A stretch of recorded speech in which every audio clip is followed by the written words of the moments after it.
So this is the Laerdal Tunnel, which is 24.5 kilometres long. It's the longest tunnel in the world.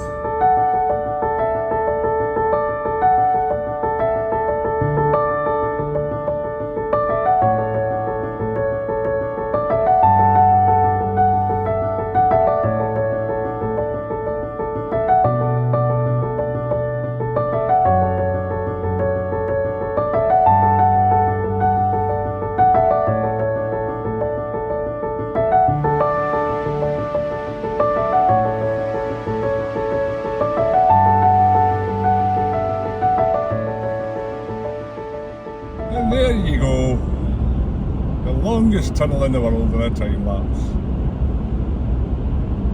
And I've probably had to speed it up.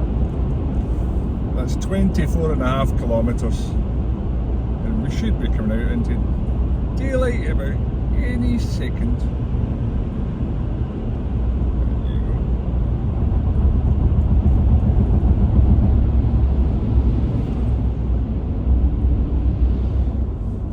Bingo.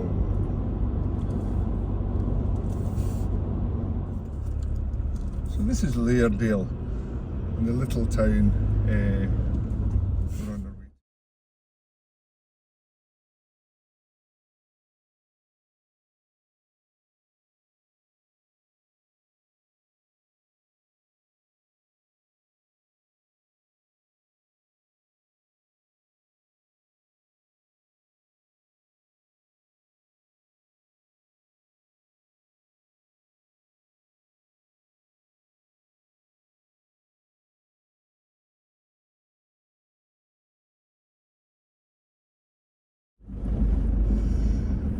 Good morning, good afternoon or good evening.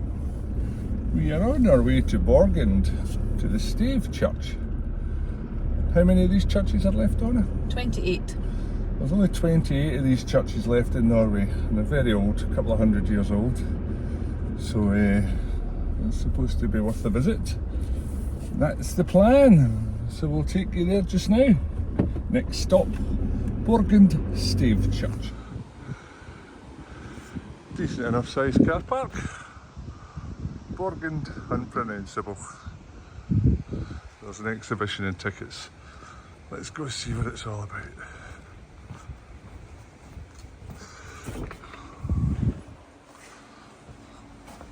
Oh, nobody here.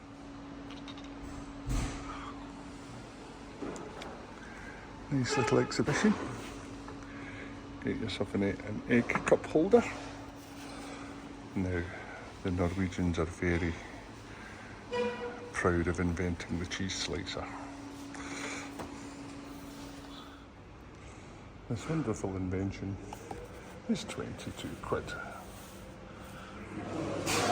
So we're at the Stave church and we have an exhibition.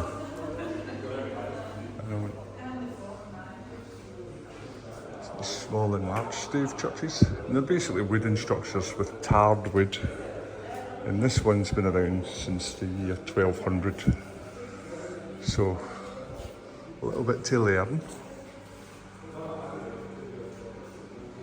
And the exhibition looks lovely, so we're going to have a go look around, come back with some information.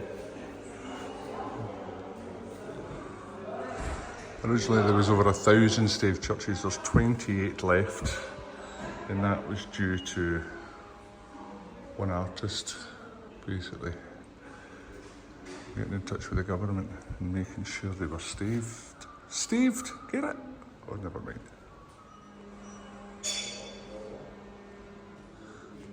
Last little bit of information.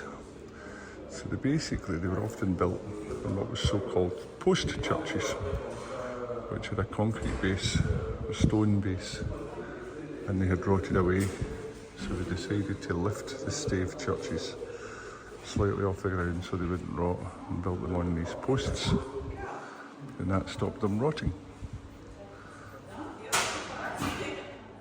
And this one here is the oldest, built in the 1130s, and that's in Songjernford. It's the oldest of the surviving one. The timber for this church was felled in the early 1130s. So there you go. So it was as close to £9 or £10 as possible to pay, £9.58 or something like that after the conversion. And there's the churches over there. So we'll go have a wander. Apparently there's a confirmation ceremony going on today, and we should see people in their national costume, which are just walking in front of us there.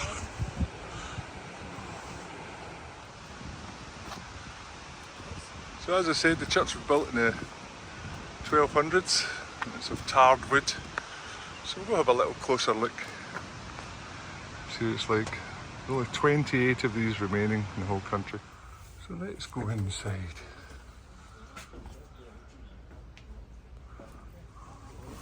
There's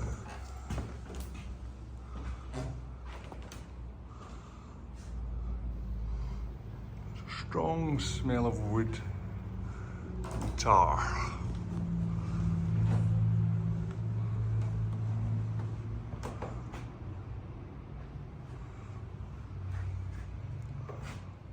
So I stand corrected on the Norse worship. It was all Christianity. These were built about 150 years after Christianity was introduced to Norway. Can you see the light?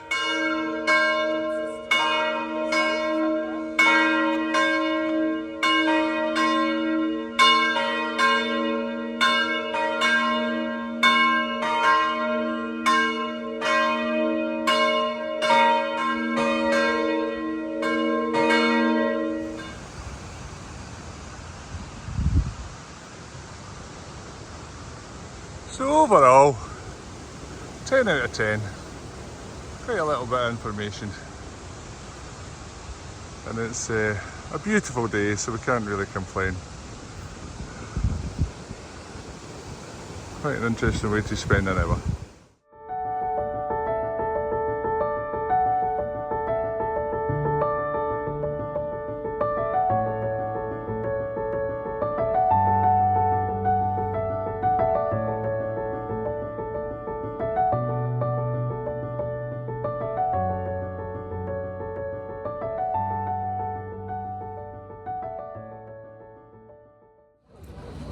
So we find ourselves in another ferry from Fodness to Manhela, and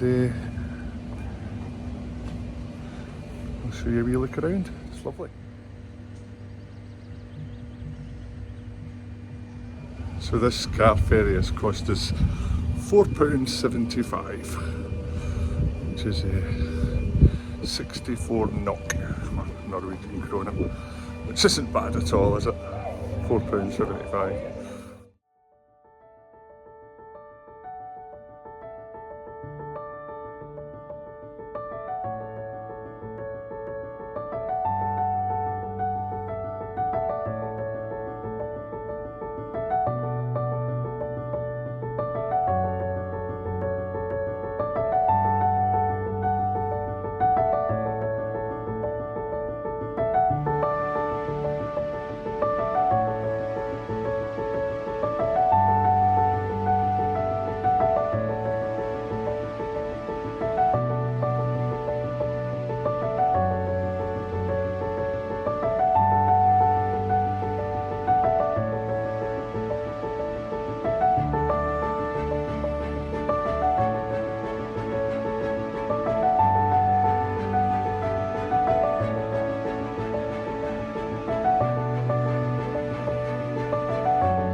So that nice man charged us £5.64 to go on this ferry, 76 knock. So that's quite good. We're happy with that. We're on. Ignition off. All good.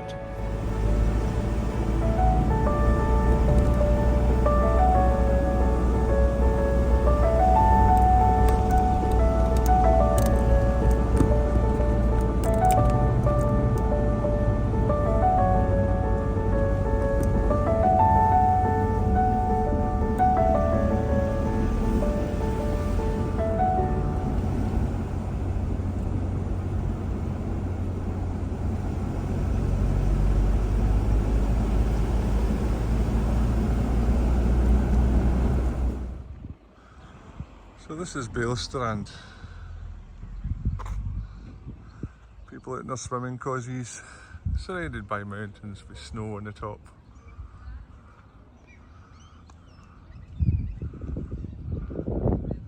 Norway is a bit special, eh?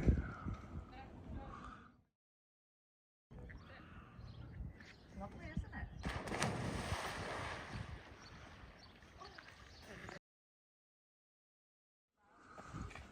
So we're in Balestrand and we find ourselves at another church. And this church here is dedicated to an Englishwoman, Margaret Sophie Green, whose husband built it in 1897, 3 years after she passed away.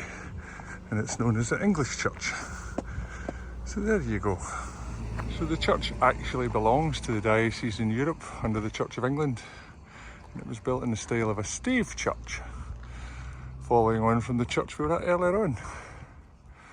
So yeah, Margaret Sophia Green was a local English woman. Found herself here, and she never got to see it built because she passed away. But she was a mountain climber and a hiker as well, and obviously had quite a wealthy husband. Another top trivia: if you've seen the coronation theme from Frozen, this was the inspiration for it. So there you go, St Olaf's English Anglican Church in the middle of Norway. And it's named Olaf. I wonder if that's how the wee snowman got his name in Frozen.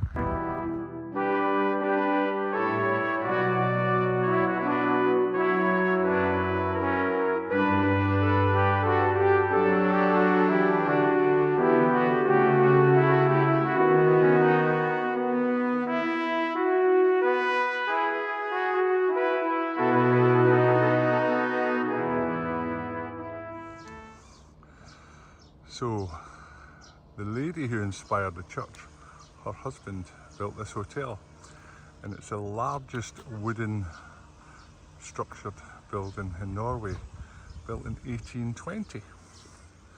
There you go, and it's been modernised. I don't think that bit's made of wood, but yeah, lovely.